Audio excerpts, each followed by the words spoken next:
In this video, we will see the process of how to create a transactional currency.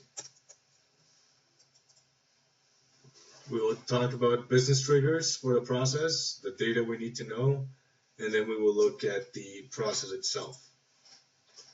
We will probably be dividing the process in different video guides, as there are multiple screens we have to go through to set up the transactional currency. Generally speaking, triggers that lead to us needing to set up a transactional currency or the process that we will see are the following.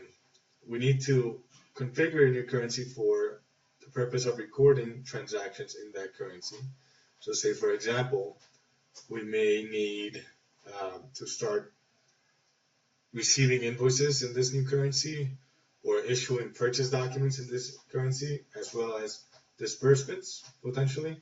In that case, we will need to run this process.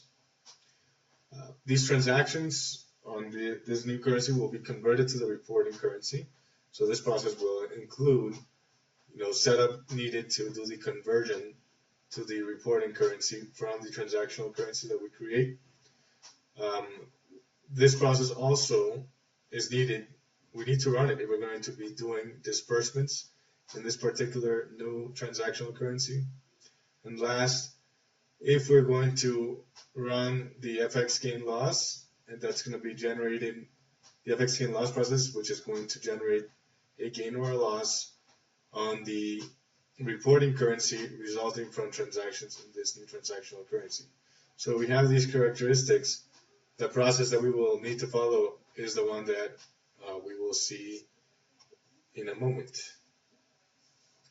So the first thing we need to do, first thing we need to know in terms of data that we need to have in mind is we need to know the currency code. We also need to know the segment codes that we're going to associate to that currency.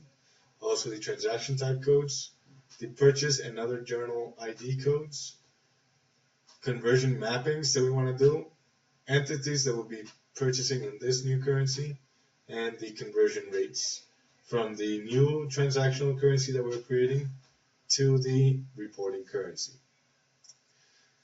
The process is as follows. First, we need to create a new currency code. Then we will create new currency segments, new currency transaction types, journals corresponding to that currency also.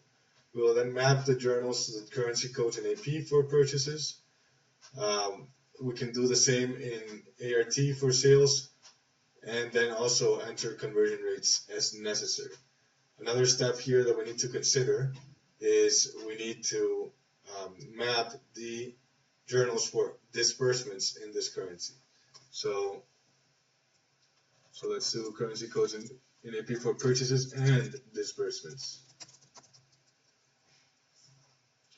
All right, so we will see how this process is run. We will create a separate video for each one of these items. So please go ahead and continue to the video on how to create a new currency code.